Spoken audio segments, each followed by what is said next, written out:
Assalamualaikum warahmatullahi wabarakatuh. Perkenalkan, nama saya Fauzan Agar Ibrahim. Di sini saya akan menjelaskan tentang konsep yang akan saya gunakan dalam pengerjaan kuis ATK 2 ini. Diketahui bahwa diagram sistem berikut ini merupakan diagram yang digunakan untuk memproduksi kumin dari reaksi antara benzen dan propilin. Dari sini kita mengetahui bahwa pada stream 2 stream 2 merupakan stream masuk yang isinya hanya ada benzen. Pada stream 1 itu terdapat propilin dan buten. Untuk propilin dan buten itu sendiri, pada stream 1 propilin mendominasi sekitar 75% dan buten 25%. Apabila kita melihat dari reaksi yang terjadi, buten itu tidak akan bereaksi ya sama sekali. Oleh karena itu, jumlah buten yang masuk pada stream 1 akan sama dengan jumlah buten yang keluar pada stream 8. Dengan basis 100 mol, kita bisa mengetahui fresh feed yang ada pada stream 1. Jadi propilin ada sekitar 75 mol dan buten ada 25 mol.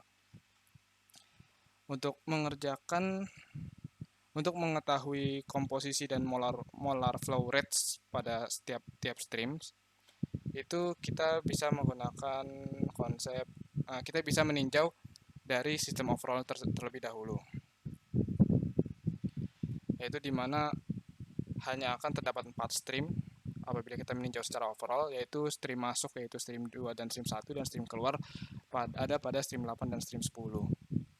Yang dimana stream 10 itu hanya ada kumin, dan stream 8 ada propilin bersama buten yang tidak bereaksi butennya.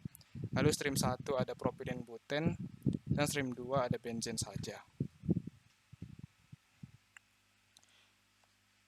Pada sistem ini kita akan berasumsi bahwa sistem ini adalah sistem steady state, di mana massa yang masuk sama dengan massa yang keluar. Oleh karena itu, massa benzen yang masuk ditambah massa propilin yang masuk ditambah massa buten yang masuk akan sama dengan massa propilin yang keluar ditambah massa buten yang keluar ditambah dengan massa kumin yang keluar. Lalu untuk mencari jumlah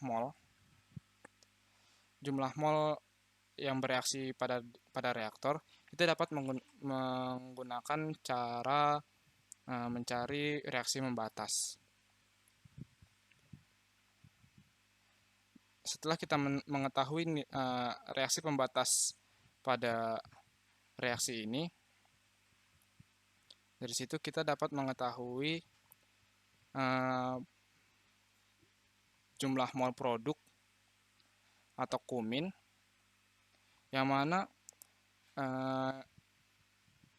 jumlah mol kumin dan jumlah massa kumin yang ada pada stream 10 akan sama dengan jumlah kumin yang ada pada stream 7, stream 6, dan stream 5. Karena pada stream ini 5, 6, 7, dan 10 tidak ada reaksi sama sekali. Begitu pula pada propilin dan buten. Pada stream nilai propilin dan buten yang ada pada stream 8 akan sama dengan pada stream 6 dan stream 5. Karena pada stream ini mereka tidak terjadi reaksi sama sekali, kecuali pada reaktor ini. Karena ketika steady state jumlah massa yang masuk sama dengan massa yang keluar, kita bisa mengetahui nilai massa dari C3H6 yang masuk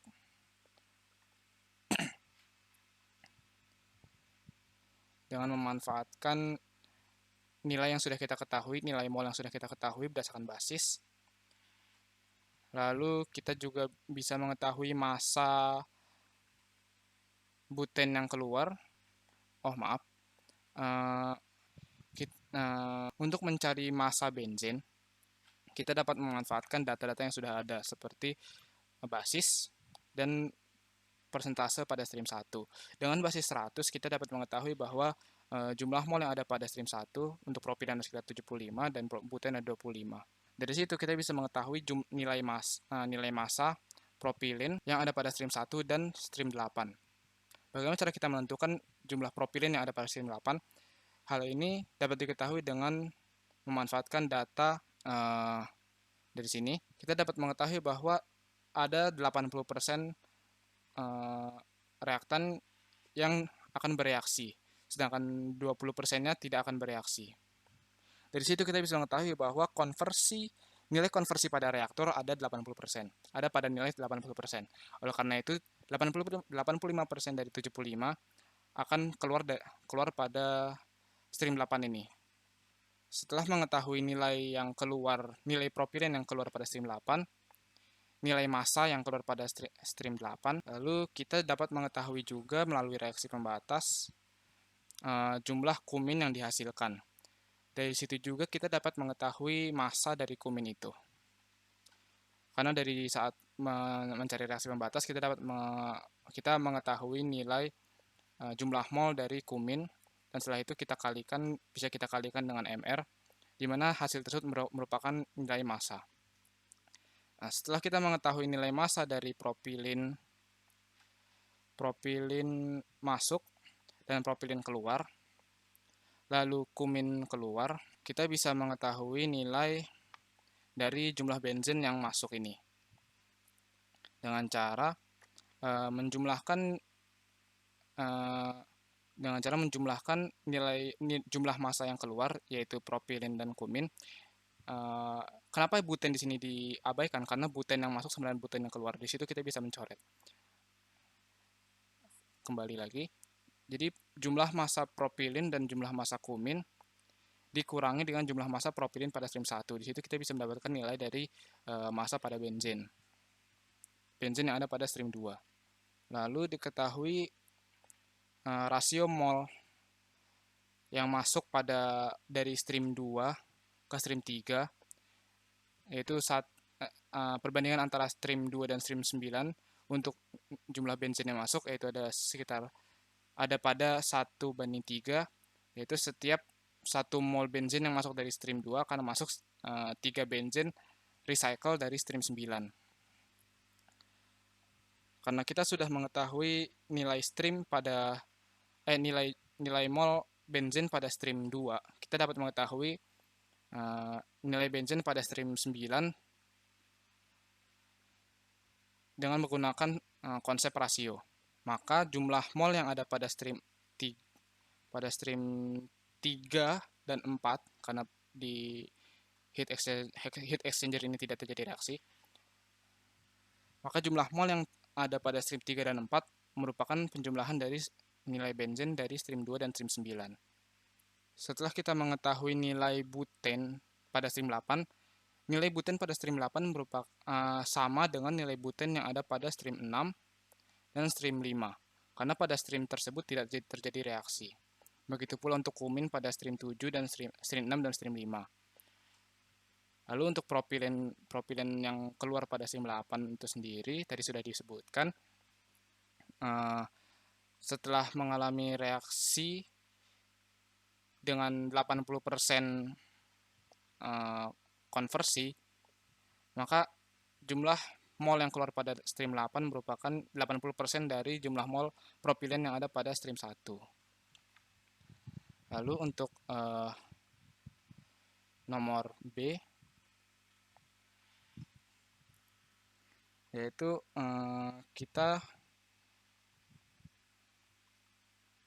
diminta untuk mencari dan menghitung temperatur pada stream 3, stream 4, dan stream 6. Yang dimana reaktor ini bekerja dalam sistem adiabatis. Pertama-tama adalah kita akan menentukan sistem yang akan kita gunakan. Lalu kita dapat meninjau stream 3, 4, 5, dan 6 itu berasal dari mana. Contohnya stream 3 itu merupakan pencampuran dari stream 9 dan stream 2. lalu kita bisa dapat menerapkan konsep adiabatik, di mana Q sama dengan 0. Dengan adanya konsep adiabatis ini, yang membuat delta H reaktan akan sama dengan delta H produk.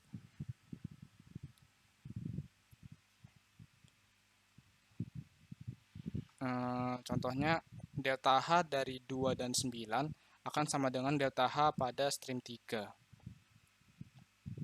Untuk aliran 5, itu merupakan aliran yang berasal dari reaktor. Dalam pengerjaannya, untuk mencari temperatur, kita akan menggunakan konsep CPDT dengan menggunakan data yang sudah ada untuk menemukan suhu akhir dari stream yang ditanyakan.